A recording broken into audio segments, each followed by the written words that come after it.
End gold buyers, మీ కష్టాల్లో నమ్మకమైన మీ ఆత్మీయ నేస్తం.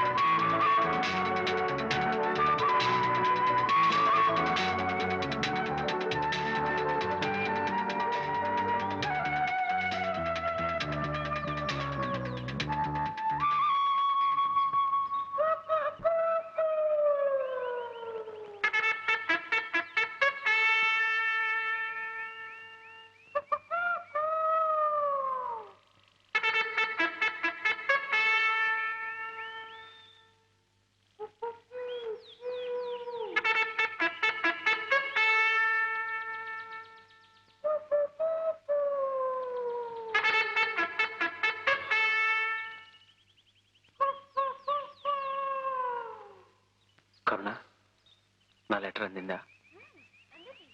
చిన్నగా ఉంది. అయ్యో, కంగారు పడకు. నేను ఇప్పుడు ఆమె సాయంతోనే రాగలిగాను. నేను గడప దాటితే మా అన్నయ్య ఆవిడ కాళ్ళు నరుకుతానన్నాడు. అయినా సరే ఆవిడ సాయపడింది. ఈ లోకంలో మన ప్రేమను ఆమోదించేవాళ్ళు, ఆశీర్వదించేవాళ్ళు ఎవ్వరూ ఉండరనుకున్నాను. చివరికి మనల్ని కలిపేది పాపం. రఘు,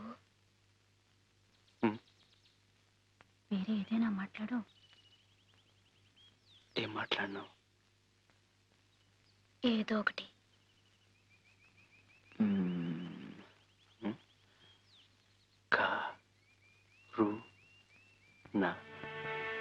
కరుణ,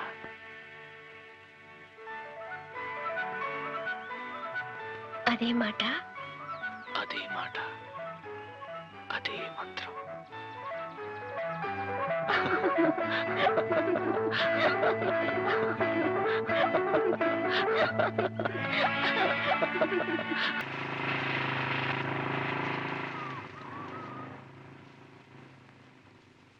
ఏరా, ఒంటరిగా ఇక్కడ ఏం చేస్తున్నావు? అబ్బే ఏమైంది? సత్తగలగా.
రఘు, వాకిట్లోకి వచ్చిన వెలుగు నట్టింట్లోకి రాకుండా పోతుందా అని ఆశపడ్డా.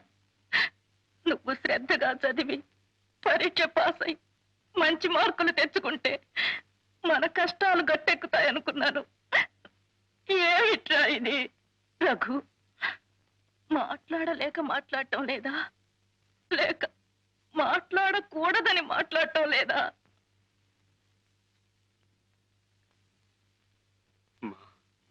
ఏరా, ఇంత జరిగా కూడా ఆ పిల్లని మర్చిపోలేకపోతున్నావా? మా ఇన్ని అడ్డంకులు వస్తాయని, కలతలు వస్తాయని ఊహించకుండా ఉంటుంటే మానేస్తానని చెప్పేవాడినేమో. కానీ ఈ పరిస్థితి మేమిద్దరం ఊహించిందేనమ్మా. రఘు, ఎందుకో ఏమిటో తెలియటం లేదమ్మా. కరుణ కోసం ఎన్ని బాధలైనా, ఎన్ని దెబ్బలైనా నవ్వుతూ భరించే శక్తి నాలో రోజు రోజుకు పెరిగిపోతుందమ్మా. ఆకలేస్తుంది అన్న సంచి రెప్పలు వాలిపోతున్నా నిద్ర రావటం లేదు. కరుణను చూడకుండా క్షణం నిలవలేకపోతున్నాను. నాకెంత కష్టం నష్టం వచ్చినా పర్వాలేదు, నేను కరుణను చూడాలి, కరుణతో మాట్లాడాలి, కరుణతో కలిసి బతకాలి, లేదా కరుణతో కలిసి చావాలమ్మా. పిల్లలా ఉంది వదిన గారు. బస్సు టైం అవుతుంది. డేవిడ్ గారు, మీ సంబంధం మాకు అన్ని విధాలా నచ్చింది. కుర్రాడు కూడా ఒప్పుకున్నాడు. అన్ని సమకూర్చుకుని డేట్ నిర్ణయించుకోవడమే.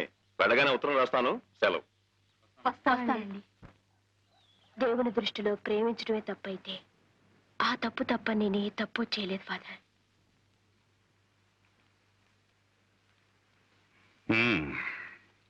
ఈ సమస్యకి పరిష్కారం అంత సులభంగా లభిస్తుందని నేను అనుకోను. అయినా డేవిడ్తో చెప్పి చూస్తాను. God is great.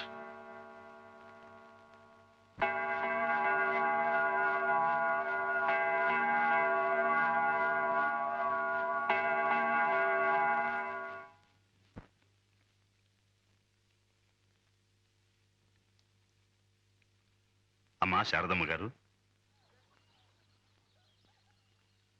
సంప్రదాయమైన హిందూ కుటుంబంలో పుట్టిన మీరు ఇలా క్రైస్తవ దేవాలయం ముందు ప్రార్థన చేస్తున్నారంటే మనసులో బాధ భయం ఉన్నప్పుడు ఏ దేవుడు ఎక్కడున్న దేవుడు అన్న తేడాయో తెలియదు. అందరి దేవుళ్ళు ఒకేలా కనిపిస్తారు, ఆపదలో ఆదుకుంటారనిపిస్తారు. మీ భయం దేని గురించో తెలుసుకోవచ్చా? మీ అబ్బాయిని గురించేగా. దిగులు పడకండి అమ్మా. ఆ యేసు ప్రభు దయ వల్ల అంత సవ్యంగా శాంతంగా జరిగిపోతుంది. ఆ చల్లని మాట చాలండి. ఆ పని యేసు ప్రభు దయ వల్ల జరిగినా సరే, ఏడుకొండలవాడి దయ వల్ల జరిగినా సరే.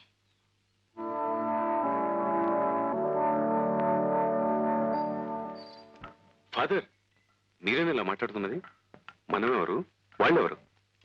నేనిప్పుడు మాట్లాడుతున్నది 2 మతాలని గురించి కాదు, 2 జీవితాలని గురించి. రేపే అతను మతం మార్చుకుంటే నీకే అభ్యంతరం ఉండదేమో.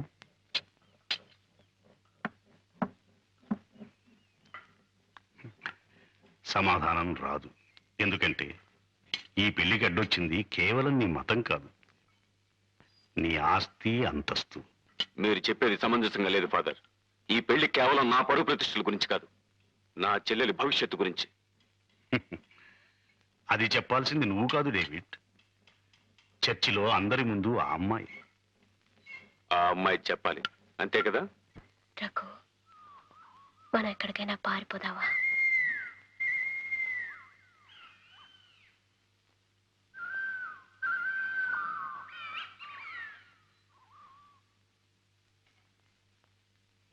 మా అన్నయ్య నాకు పెళ్లి నిశ్చయించాడు. మానవత్వం లేని మనుషులకు మన మనసులు ఎలా అర్థమవుతాయి? నా మాట విను, మనం ఎక్కడికైనా పారిపోదాం. అది పిరికి వాళ్ళ లక్షణం. అంతకంటే ఆత్మహత్య మంచిది. కరుణ, ఒక్క మాట విను. నా కొన ఊపిరున్నంత వరకు ఎవ్వరూ ఏమీ చేయలేరు.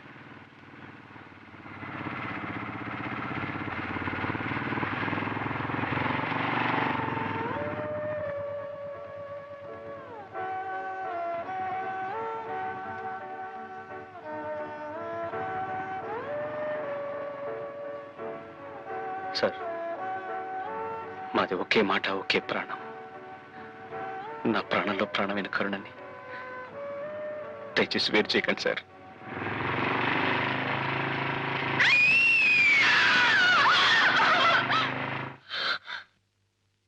గువ్వ పిట్టల్లా గుండెల్లో పెట్టుకుని నిన్ను అపురూపంగా పెంచానే, ఆ గుండెనే రాబందులా చీల్చి చీల్చి పడేసావు కదే విశ్వాసఘాతకురాలా. 4 రోజుల్లో పెళ్లి పెట్టుకుని నా ఇంటి ముందే, నా కళ్ళ ముందే వాటితో కులుకుతావా? నిన్ను ముక్కలు ముక్కలుగా నరికి పోగులు పెట్టిన పాపం లేదే.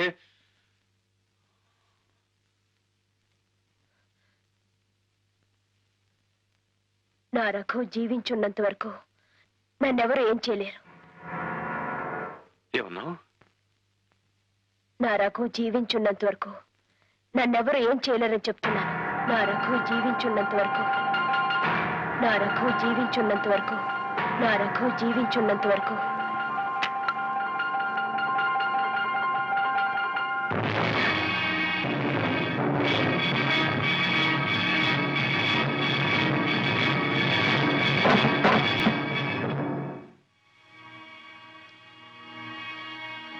ఎక్కడ వాడు? ఎక్కడ నీ కొడుకు?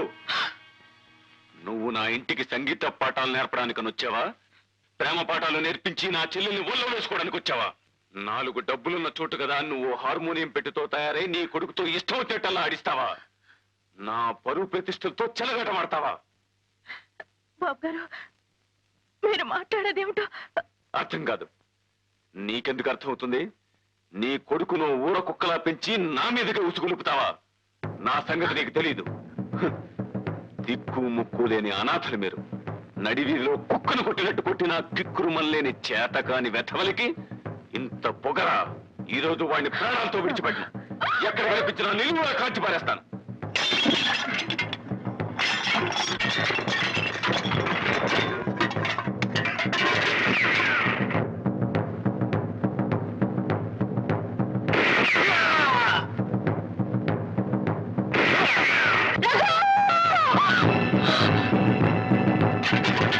రేపు తెల్లవారేలోగా నువ్వు నీ కొడుకు ఊరు వదిలి వెళ్ళిపోయారా బ్రతికిపోతారు, లేదా వల్లకాట్లో కలిసిపోతారు.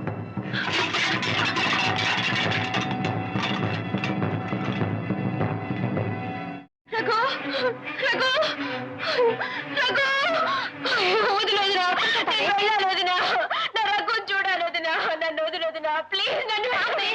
అయ్యో, నేను వెళ్ళకపోతే అక్కడ రఘుని చంపేస్తారు వదినా, నన్ను వెళ్ళని వదినా, నన్ను వదిలేదునా, వదిలేదునా. అయ్యో, కాల్చి చంపడం అంత తేలికైన విషయం కాదమ్మా. తుపాకీ చూపెట్టి భయపెడతారేమో కానీ సాటి మనిషిని చంపలేరు. వయస్సులో ఉన్న ఆడపిల్లవు. ఈ వేళప్పుడు గడప దాటడం అంత మంచిది కాదమ్మా. నిన్నెప్పుడు ఎక్కడెలా అప్పగించాలో నాకు బాగా తెలుసు. నా మాట నమ్ము. నేను నీ కొద్దినే కాదమ్మా, తల్లి.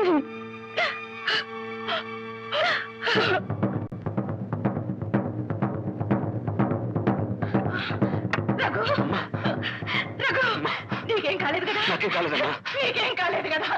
నేను నెత్తులోను కొట్టుకుని చెప్పాను, నా మాట విన్నావు కాదు. ఇప్పుడు చావు కడుక్కుంటూ వచ్చి గోమూలంచుందిరా. రఘు, రఘు, ఈ మానవత్వం లేని మనుషుల మధ్య నుంచి ఎక్కడికైనా వెళ్ళిపోతావురా? అయ్యో, ఇప్పుడు నేనేం చేయను? రఘు,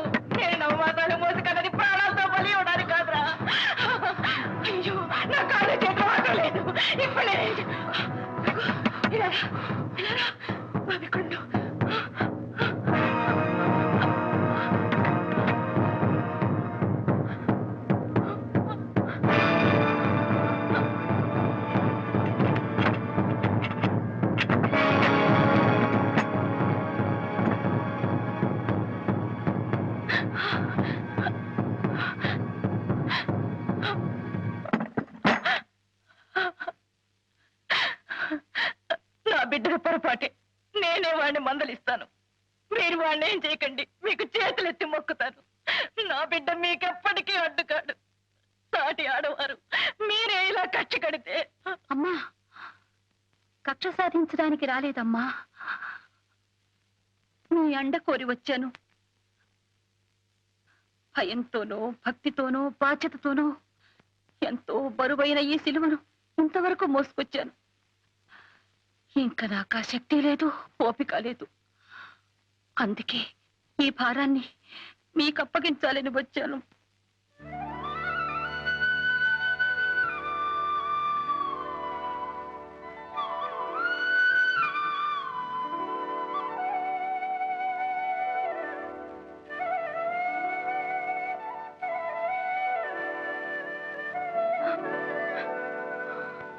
అయ్యో, సారి చీరలతో సాగనంపాల్సిన నా ఇంటి ఆడపడుచును అర్ధరాత్రి పూట దొంగతనంగా దొడ్డి గుమ్మాన సాగనంపాల్సిన గతి పట్టింది. నాకు పెంచిన ప్రేమ మాత్రమే తెలుసు. మీకు పెంచిన ప్రేమ, కన్న ప్రేమ రెండూ తెలుసు. మీకు చేతులెత్తి మొక్కుతాను. ఇక నుంచి మా కరుణని తల్లిగా తాకిన, వదినగా సాకిన, అత్తగా ఆదరించిన అన్నీ మీరేనమ్మా. అయ్యో అయ్యో, ఏ ఆధారం లేని అసహాయరాల్ని. అంత భారం నేను మోయలేనమ్మా. భారాన్ని మీ మీద మోపి బాధ్యతలను తప్పుకుంటున్నాను అనుకోకండి. ఈ సమస్యను మనమే పరిష్కరించాలి. పరిష్కారం మన చేతుల్లో లేదమ్మా. ఆవేశపరుడైన నీ భర్త చేతుల్లో వీళ్ళిద్దరూ కలిసి చచ్చే కంటే విడివిడిగా బతకడమే మంచిది. దయచేసి తీసుకుపోండి. నన్ను పంపేయకండి. మా ప్రాణాలు పోయినా సరే ఇక్కడే పోవాలి. నన్ను పంపేయకండి. నేను వెళ్ళను రఘు, నేను వెళ్ళను.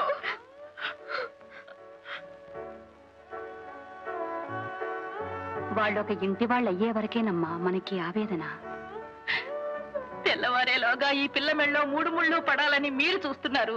తెల్లారేలోగా నా కొడుకు బతుకు తెల్లారిపోవాలని మీ వారు చూస్తున్నారు. మంగళవాద్యాలకు బదులు తుపాకీ మోత వినే యోగమే ఉంటే ఎవ్వరూ తప్పించలేరమ్మా. పెళ్ళైతే అన్నీ చక్కపడతాయి. అప్పటికీ ఆయన ఆవేశం అణగారకపోదు. విధిరాత ఎలా ఉంటే అలా జరుగుతుంది.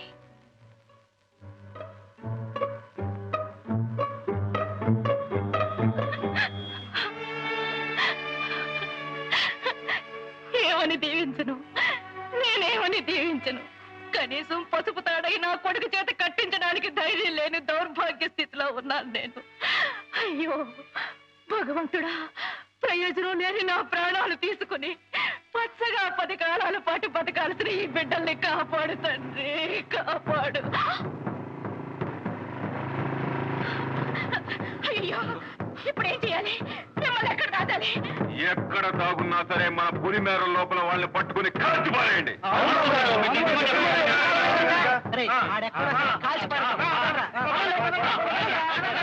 నన్ను కాల్చి చంపినా సరే నేను వెళ్ళను. రఘు, పారిపోండ్రా. వెళ్ళనమ్మా, పారిపోండ్రా. వెళ్ళను. పారిపోండ్రా. రఘు!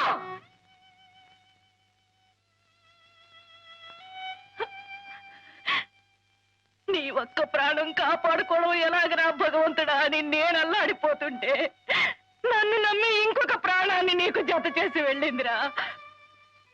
రఘు, నా కోసం నీ కోసం కాకపోయినా ఈ పిల్ల కోసం అయినా పారిపోరా. వెళ్ళనమ్మా, పారిపోరా. వెళ్ళలేనమ్మా, పారిపోరా. వెళ్ళలేనమ్మా. రఘు, నువ్వు వెళ్ళకపోతే మీ నాన్నగారి మీద కొట్టు.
దేవుడి గారు చెప్పింది సమంజసంగా ఉందిరా. కనుక మనం అందరం ఆయన సాయపడాలి. పదండ్రా.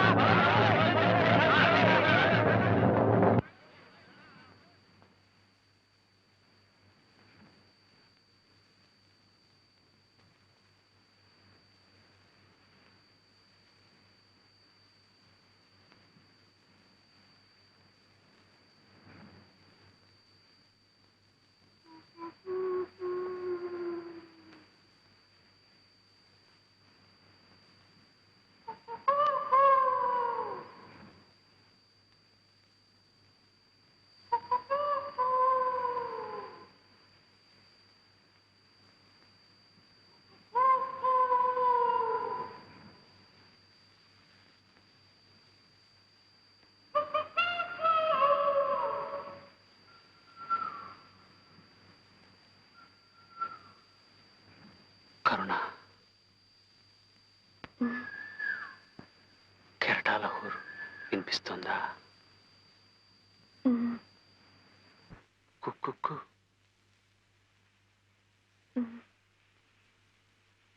మరి నా గుండె చప్పుడు?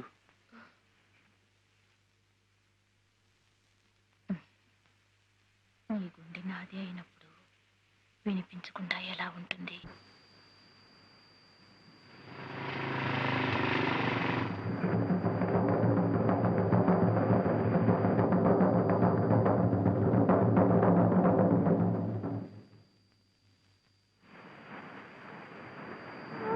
కరుణ,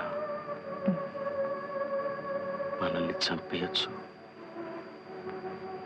మన శరీరాల్ని వేరు చేయొచ్చు, కానీ మన ఆత్మల్ని ఎవరు వేరు చేయలేరు కరుణ.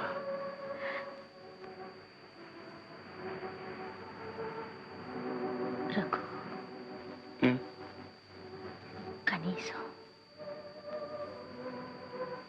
తెల్లవారి ఎవరికైనా ఈ శబ్దాలు వినగలవంటావా? మనకు చావులేదు. ఎందుకో తెలుసా? ఈ కెరటాల హోరు, ఈ కుక్కూరవాలు, ఈ గుండెల చప్పుళ్ళు ఇప్పుడే కాదు, ఎప్పుడూ ప్రతిధ్వనిస్తూనే ఉంటాయి.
ఎందుకో తెలుసా? ఈ కెరటాల హోరు, ఈ కుక్కూరవాలు, ఈ గుండెల చప్పుళ్ళు ఇప్పుడు కాదు, ఎప్పుడు ప్రతిధ్వనిస్తూనే ఉంటాయి.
నన్ను వదిలిపెట్టండి. నేను చెప్పేది విను. దయచేసి నన్ను వదిలిపెట్టండి.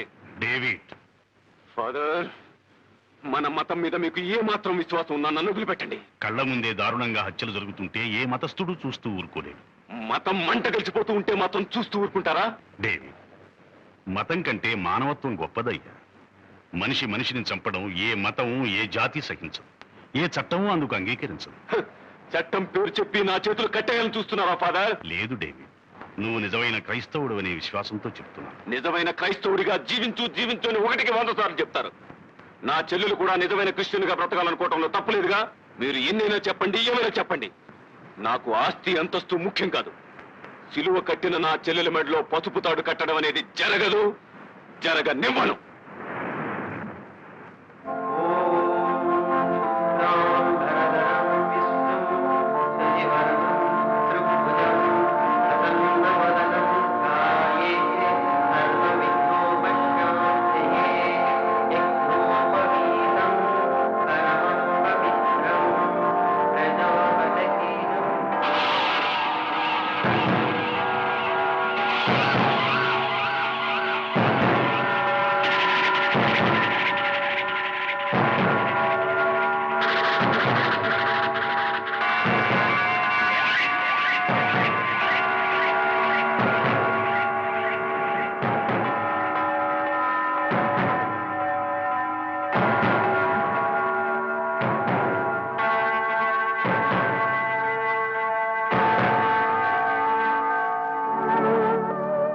మేమిద్దరూ ఒకటవటానికి ఇవే అడ్డైతే ఆ అడ్డకి మీద వద్దు.